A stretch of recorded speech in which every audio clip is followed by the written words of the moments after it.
അഭിവന്ദ്യ സദസ്സിന് നമസ്കാരം.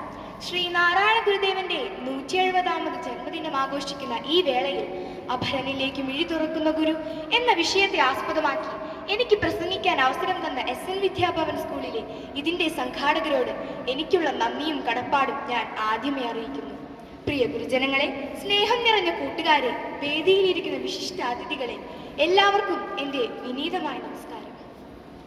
ലോകത്തിന്റെ വഴികൾ പല രീതിയിലും കലുഷിതമായി കൊണ്ടിരിക്കുന്ന ഒരു കാലത്തിലൂടെയാണ് നമ്മൾ നീങ്ങിക്കൊണ്ടിരിക്കുന്നത്. മാനവ ജനതയുടെ ഈ യാത്രയിൽ നന്മയുടെ, സ്നേഹത്തിന്റെ, സാഹോദര്യത്തിന്റെ വെളിച്ചം ആവശ്യമാണ്.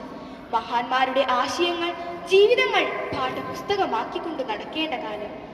സാമൂഹിക ഇടപെടലുകൾ കൊണ്ട് തന്റേതായൊരു വഴി വെട്ടിത്തെളിച്ച് മുന്നേറിയ മഹായോഗിയാണ് ശ്രീ നാരായണ ഗുരുദേവൻ. അറിവും അനുഭവവും കൊണ്ട് മഹിതമാർന്ന ജീവിതം നയിക്കേണ്ട മനുഷ്യൻ പരസ്പരം കലഹിച്ചും അനാചാരങ്ങളെ പുൽകിയും ആത്മവിരോധികളായി തീരുന്ന ഒരു കാലത്തിലൂടെ നടന്നു വന്ന ശ്രീ നാരായണ ഗുരുദേവൻ മനുഷ്യത്വമാണ് മനുഷ്യന്റെ ജാതി തുടങ്ങിയ വലിയ ദർശനങ്ങൾ മുന്നോട്ട് വെച്ചുകൊണ്ട് അറിവിന്റെ പുതിയൊരാകാശത്തിലേക്ക് കേരള ജനതയെ നയിച്ചു. നാനാത്വത്തിൽ ഏകത്വം എന്ന ദർശനത്തിന് ആക്കം കൂട്ടുന്നത് ഗുരുദേവ ദർശനങ്ങൾ തന്നെയാണ് എന്നതിൽ യാതൊരു സംശയവുമില്ല. മതമേതായാലും മനുഷ്യൻ നന്നായാൽ മതി എന്ന സന്ദേശം ലോകത്തിന് സമർപ്പിച്ച ഗുരുവിന് ജനങ്ങളുടെ മാനസികവും ആത്മീയവും ബുദ്ധിപരമായ മോചനമായിരുന്നു ലക്ഷ്യം. അതിന്റെ ആദ്യപടിയായിരുന്നു അരിയപ്പുറത്ത് 1888 നടത്തിയ ശിവപ്രതിഷ്ഠ. വൈദിക ബ്രാഹ്മണന്മാർക്ക് മാത്രം വിധിക്കപ്പെട്ട ശിവപ്രതിഷ്ഠ തൊട്ടുകൂടാത്ത, തീണ്ടിക്കൂടാത്ത അവർണ ജാതിയിൽ പിറന്നൊരു യുവയോഗി നിർവഹിച്ചു എന്നത് യുഗ പരിവർത്തനത്തിന് തന്നെ ആരംഭമായിരുന്നു. ആധുനിക കേരള മുനിയെ കണക്കാക്കാവുന്ന മഹാനായ ഗുരുദേവൻ ജാതീയമായ അസമത്വങ്ങൾക്കും അനാചാരങ്ങൾക്കും തൊട്ടുകൂടായ്മയ്ക്കും തീണ്ടിക്കൂടായ്മയ്ക്കുമെതിരെ സധൈര്യം പോരാടി. സർവമത സമ്മേളനം എന്ന സങ്കല്പം ഗുരു മുന്നോട്ട് വയ്ക്കുകയും അത് പ്രാവർത്തികമാക്കുകയും ചെയ്തു. വാദിക്കാനും ജയിക്കാനുമല്ല, അറിയാനും അറിയിക്കാനുമാണ് ഈ സമ്മേളനമെന്ന് സമ്മേളന പന്തലിൽ അദ്ദേഹം എഴുതി വെച്ചു. എന്താണ് ഇതിനർത്ഥം? മതങ്ങൾ തമ്മിൽ വാദിച്ചു കലഹിക്കരുത് എന്നു തന്നെ. അതാത് കാലങ്ങളിൽ ഉടലെടുത്ത മതങ്ങളെ പഠിച്ചു കഴിഞ്ഞാൽ അതിന്റെ ആന്തരിക സത്ത സ്നേഹമാണെന്ന് കാണാൻ കഴിയും. സമത്വം, സാഹോദര്യം, അനുകമ്പ എന്നീ ഗുണങ്ങൾ മതതത്വങ്ങളിൽ നിറഞ്ഞു നിൽക്കുന്നു. കൃഷ്ണനും ക്രിസ്തുവും നബിയും ബുദ്ധനുമൊക്കെ നമ്മെ പഠിപ്പിച്ചതും അതുതന്നെയാണ്. മനുഷ്യനെ നേരായ മാർഗത്തിലൂടെ നയിക്കാൻ വേണ്ടിയാണ് മതങ്ങളെ സൃഷ്ടിച്ചത്. അവനവൻ ആത്മസുഖത്തിനാചരിക്കുന്നവ അപരന്റെ സുഖത്തിനായി വരേണം. സ്വന്തം സുഖം പോലും ത്യജിച്ച് അന്യന്റെ സുഖത്തിനായി പ്രയത്നിക്കുന്നതായിരിക്കും അത്യുത്തമമെന്നും ഒരുവന്റെ മാനസിക സന്തോഷത്തിന് അത് കാരണമാകുമെന്നും ആത്മോപദേശ ശതകത്തിൽ ഗുരു പറഞ്ഞു. സ്വാർത്ഥത നിറഞ്ഞ ലോകത്തിനൊരു പാഠമാണ് ഗുരുവിന്റെ ജീവിതം. ഒരിക്കൽ ഗുരുവും ശിഷ്യന്മാരും കൂടി യാത്ര ചെയ്യവേ അവർക്കു നേരെ ക്രുദ്ധനായൊരു നായ കുതിച്ചു വന്നു. ഗുരു കല്ലെടുക്കുന്ന ഭാവത്തിൽ പെട്ടെന്ന് കുനിയുകയും ആ നായ ഓടിപ്പോവുകയും ചെയ്തു. ഗുരു സഹചാരികളോട് പറഞ്ഞത് നാം നമ്മോട് കരുണ കാണിക്കരുതുന്നുണ്ടോ എന്നായിരുന്നു. നായയെ ഉപദ്രവിക്കാതെയും സ്വജീവിതം അപകടപ്പെടുത്താതെയും അനുകമ്പയെ സമഗ്രമായി സ്വന്തം ജീവിതത്തിൽ പ്രയോഗിച്ചുകൊണ്ട് അനുകമ്പ ദർശനത്തെ അന്വർത്ഥമാക്കാൻ ഗുരുവിന് കഴിഞ്ഞു. ജ്ഞാനത്തിന്റെ ആത്മദീപം നിറഞ്ഞ എത്രയോ മനോഹര ശ്ലോകങ്ങൾ ഗുരു ലോകത്തിന് സംഭാവന ചെയ്തു.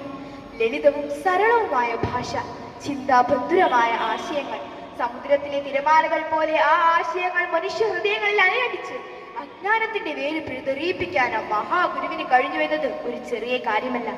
സംസ്കൃതം, തമിഴ്, മലയാളം എന്നീ ഭാഷകളിൽ 60ഓളം ഗ്രന്ഥങ്ങൾ ഗുരു രചിച്ചിട്ടുണ്ട്. ആത്മീയ സാഹിത്യത്തിന് ഗുരു നൽകിയ വലിയ സംഭാവനയാണത്.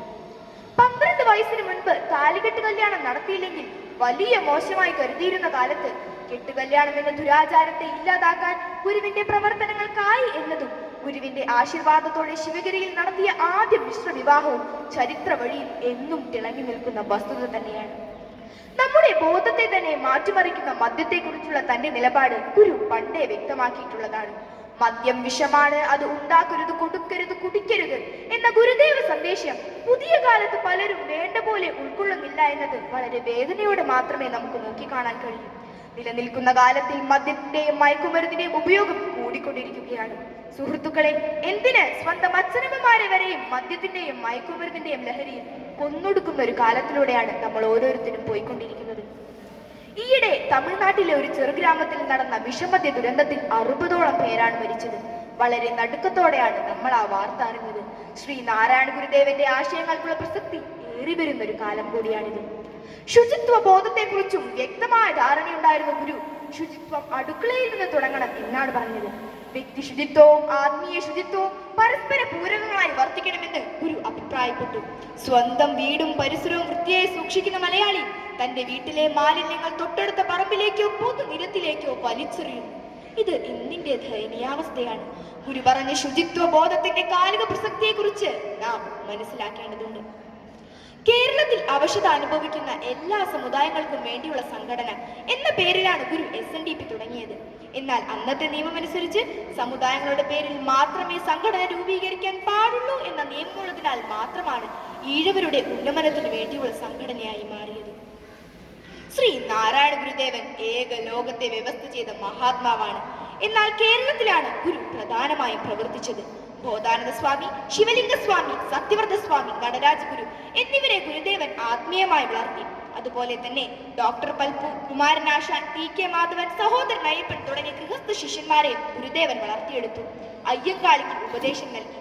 പുലയ പറയ അധസ്ഥിത ജനതയെ പുരോഗതിയിലേക്ക് നയിക്കാൻ ഗുരുദേവൻ പ്രവർത്തിച്ചു. ക്രൈസ്തവ ഇസ്ലാം ജനതയ്ക്ക് ഗുരുവിന്റെ ഉപദേശത്തിലൂടെ ഏറെ മുന്നോട്ട് പോകാനും സാധിച്ചിട്ടുണ്ട്. ക്ഷേത്രങ്ങളുടെ പരിധിയിൽ ഒതുങ്ങിക്കൂടുന്നത് അത്ര നല്ലതല്ല എന്ന് മനസ്സിലാക്കിയ ഗുരു വിദ്യാഭ്യാസ സ്ഥാപനങ്ങൾ തുടങ്ങി. നമ്മുടെ മാനസികവും ആത്മീയവും ബുദ്ധിപരമായ കഴിവുകളെ ഉത്തേജിപ്പിക്കുകയാണല്ലോ വിദ്യാഭ്യാസത്തിന്റെ ലക്ഷ്യം. വ്യവസായത്തിലൂടെ മാത്രമേ ഐശ്വര്യം ആർജിക്കാനാകൂ എന്ന ആശയത്തിന് ഗുരു ഊന്നൽ നൽകി. സാമ്പത്തികമായി മെച്ചപ്പെടുമെന്ന് ഗുരു തന്റെ അനുയായികളെ ഉദ്ബോധിപ്പിച്ചു. കൃഷി, കൈത്തൊഴിൽ, കച്ചവടം ഇവയൊക്കെ പ്രോത്സാഹിപ്പിക്കപ്പെട്ടു. മാനസികവും ആത്മീയവും ബുദ്ധിപരമായ കഴിവുകളെ ഗുരു ഉദ്ബോധിപ്പിച്ചു. ആത്മീയവും ഭൗതികവുമായ രണ്ടു ചിറകുകൾ ഉപയോഗിച്ച് പറന്നുയർന്ന ഗുരു മാനവികതയുടെ പുതിയൊരാകാശം മെനഞ്ഞെടുത്തു. നീയല്ലോ സൃഷ്ടിയും സ്രഷ്ടാവായതും സൃഷ്ടിജാലവും, നീയല്ലോ ദൈവമേ സൃഷ്ടിക്കുള്ള സാമഗ്രിയായതും. ദൈവദശഗമന പ്രാർത്ഥനയിലെ ഏതാനും വരിയാണിത്. ഏതൊരു നാട്ടിലും ഏതൊരു കാലത്തും ചൊല്ലാൻ പറ്റുന്ന പ്രാർത്ഥന. മതങ്ങൾക്കപ്പുറത്ത് വലിയൊരാശയം അത് പ്രതിനിധീകരിക്കുന്നു. ലോകത്തിൽ ഉണ്ടായിട്ടുള്ള പ്രാർത്ഥനകളിൽ ഒന്നാം സ്ഥാനം ദൈവദശകമാണ് എന്നതിൽ യാതൊരു തർക്കവുമില്ല. പ്രകൃതിയുടെ യഥാർത്ഥ സത്ത സ്നേഹമാണ്. ഗുരുദേവൻ അത് തിരിച്ചറിഞ്ഞവനും അതിനകത്ത് ജീവിച്ചവനുമാണ്. പ്രകൃതിയുടെ ഗുണം പ്രകടിപ്പിക്കാനാണ് മനുഷ്യൻ ജനിച്ചത്. ഈയിടെ വയനാട്ടിൽ നടന്ന ദുരന്തത്തിൽ നിന്നും നമ്മളാരും മുക്തരായിട്ടില്ല. ഗുരുക്കന്മാരുടെ ആശയത്തിൽ നിന്ന് പിന്മാറുക വഴി പ്രകൃതിയിൽ നിന്ന് തന്നെ അകന്നു പോകുന്ന ഒരു ജനതയാണെന്ന് ഈ സംഭവം നമ്മെ ഓർമ്മപ്പെടുത്തുന്നതും അതുതന്നെയാണ്. ജാതി വിവേചനവും വർണ്ണ വിവേചനവും വർഗീയതയും യുദ്ധവും ദുരഭിമാന കൊലപാതകങ്ങളും ഇന്നും നടന്നു വരുന്നു എന്നത് ഒരു സത്യം തന്നെയാണ്. സാക്ഷര കേരളം എന്ന് അഭിമാനിക്കുന്ന ഈ കൊച്ചു കേരളത്തിൽ നടന്ന നരബലി നമ്മളാരും മറന്നിട്ടില്ലല്ലോ. ശ്രീ നാരായണ ഗുരുദേവന്റെ ആശയങ്ങൾ മനുഷ്യ ഹൃദയങ്ങളിൽ പകർത്തേണ്ടത് ഈ കാലത്തിന്റെ ആവശ്യമാണെന്ന് ഓർമ്മിപ്പിച്ചുകൊണ്ടും ഗുരുവിന്റെ അനുഗ്രഹം എല്ലാവർക്കും എപ്പോഴും ഉണ്ടാകട്ടെ എന്ന് പ്രാർത്ഥിച്ചുകൊണ്ടും ഞാൻ നിർത്തുന്നു. എല്ലാവർക്കും ഒരിക്കൽ കൂടി നന്ദി, നമസ്കാരം. താങ്ക് യു ഇവ.